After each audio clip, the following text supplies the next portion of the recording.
एक छोटा सा आइलैंड, उत्तर प्रदेश से भी छोटा।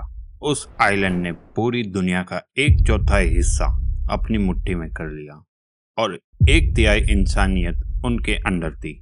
सूरज कभी नहीं डूबता था इस एम्पायर में और इस सब के पीछे था सिर्फ एक छोटा सा आइलैंड, हाँ, इंग्लैंड। पर ये वीडियो सिर्फ हिस्ट्री नहीं है, ये इस ब्लूप्रिंट की बात है जिसकी वजह से दुनिया आज भी वैसे ही चल रही है। अगर हमें ये जानना है तो शुरू से शुरू करना पड़ेगा, बिल्कुल शुरू से। 500 साल पहले सन था 1494। दुनिया के 2 पावरफुल लोग एक टेबल पे बैठे, स्पेन और पोर्टुगल, और उन्होंने मिलकर एक काम किया जो शायद हिस्ट्री का सबसे बड़ा पावर मूव था। उन्होंने लिटरली पूरी दुनिया को बीच से काटा, 2 टुकड़ों में बांट लिया आपस में, जैसे कोई 2 भाई अपनी प्रॉपर्टी बांट रहे हो। पर फर्क सिर्फ इतना था, ये प्रॉपर्टी नहीं थी, ये थी पूरी दुनिया। पोर्टुगल को मिला अफ्रीका, इंडिया, ब्राजील और पूरा एशियन ट्रेड रूट्स, और स्पेन को मिला नॉर्थ अमेरिका, मैक्सिको, पेरू। ये था पेपल टिकरी। पोप ने खुद ये लाइन खींची थी, और पोप के अगेंस्ट जाना मतलब सीधा हेल का टिकट। और इंग्लैंड को बुलाया तक नहीं गया इस मीटिंग में। Insult number 1। ये छोटा सा मुल्क एक अपने आइलैंड पे बैठ के देख रहा था कि पूरी दुनिया का माल इन लोगों ने खुद में बांट लिया और हमें उस टेबल पे कुर्सी तक नहीं दी गई। अब सोचो, अगर आप इसकी जगह पे होते तो क्या करते। इंग्लैंड ने किया जो कोई नहीं सोच सकता था। उन्होंने बनाया एक प्लान, बहुत लंबा प्लान, ऐसा प्लान जो पूरी दुनिया बदल दे। सन था 1532। इंग्लैंड के किंग हैं हेनरी द 8th। बड़ा लंबा आदमी, लिटरली 6 फुट 2, रफली 300 पाउंड, और इस वक्त एक बड़ी प्रॉब्लम में थे। उनकी वाइफ कैथरीन ऑफ एरागॉन उन्हें एक बात नहीं दे पा रही थी, मेल हायर। दुनिया की शायद सबसे बड़ी प्रॉब्लम किंग के लिए उस वक्त यही थी कि उनके पास एक मेल हायर नहीं था। तो किंग ने पॉप क्लेमेंट से बात की। पॉप ने मना कर दिया, बोला मैं डिवोर्स बिल्कुल नहीं दे सकता। एक नॉर्मल इंसान चुप हो जाता, बट हेनरी नॉर्मल नहीं था। उसने पार्लियामेंट को बुलाया, एक पास कराया, एक्ट ऑफ सुप्रीमेसी 1534। मतलब पॉप कौन? मैं ही चर्च का सुप्रीम लीडर हूं। एक किंग ने लिटरली खुद को गॉड का रिप्रेजेंटेटिव डिक्लेयर कर दिया, सिर्फ इसलिए कि उसे डिवोर्स नहीं मिला। ये डिवोर्स सिर्फ एक मैरिज नहीं तोड़ रहा था, ये इंग्लैंड को रोम से हमेशा के लिए तोड़ रहा था। स्पेन के राजा थे किंग चार्ल्स द 5th, और कैथरीन ऑफ एरागॉन उनकी आंट थी। सोचो अब, हेनरी ने पॉप को रिजेक्ट किया और पॉप थे स्पेन के साथ, और इस डिवोर्स के बाद इंग्लैंड का सबसे बड़ा एलाय स्पेन उनका सबसे बड़ा दुश्मन बन गया। और यही दुश्मन बना इंग्लैंड के एम्पायर बनाने की असली वजह। सन था 1558। एलिजाबेथ 1 25 साल की न्यूली क्राउन्ड रानी, और उनके सामने थी एक मॉन्टरस सिचुएशन। नॉर्थ में स्कॉटलैंड दुश्मन, साउथ में फ्रांस दुश्मन, वेस्ट में आयरलैंड बायरली कंट्रोल में था, और हर तरफ स्पेनिश एम्पायर ग्रो करता जा रहा था।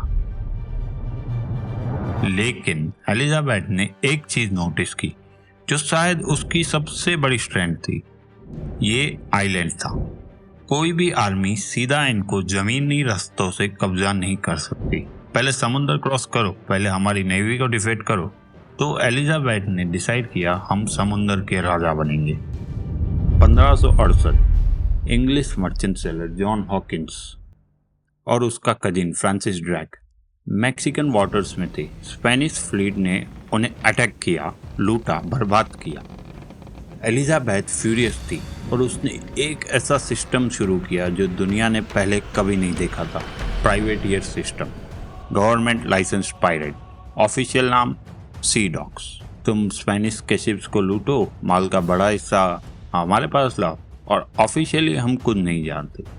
ये था दुनिया का पहला organised economic warfare, state sanctioned piracy. Drake ने क्या किया? पूरी दुनिया का चक्कर लगाया, ट्रेड रूट्स मैप किए, स्पेनिश माल लूटा, इतना कि इंग्लैंड का पूरा नेशनल डेब्ट क्लियर हो गया।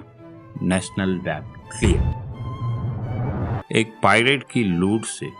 और इन पैसों से इंग्लैंड ने क्या बनाया? Navy ships, better ships, longer, sleeker, heavy long range cannons के साथ।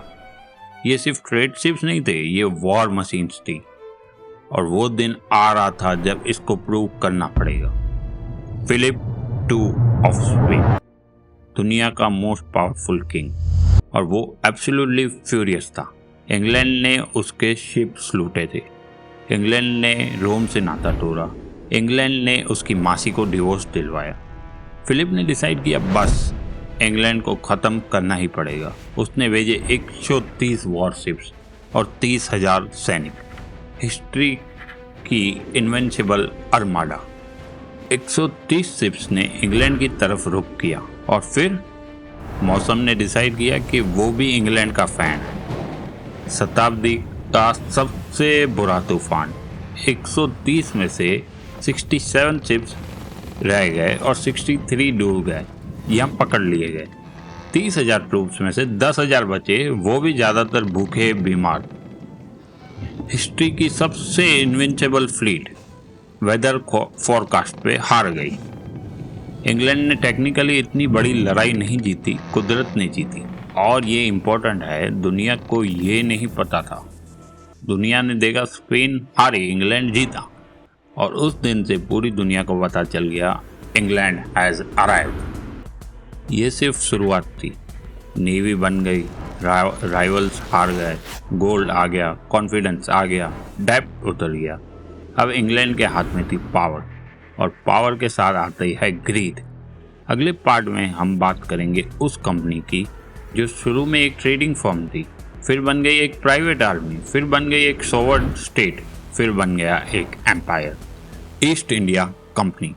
218 लंदन मर्चेंट्स, 63,373 पाउंड्स के इन्वेस्टमेंट से, और इस इन्वेस्टमेंट में एक पूरा सब कॉन्टिनेंट को 200 साल तक गुलाम बना दिया।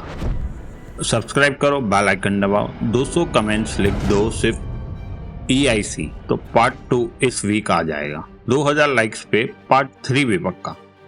हिस्ट्री कभी बोरिंग नहीं होती, बस स्टोरी टेलर बोरिंग, हम बोरिंग नहीं है।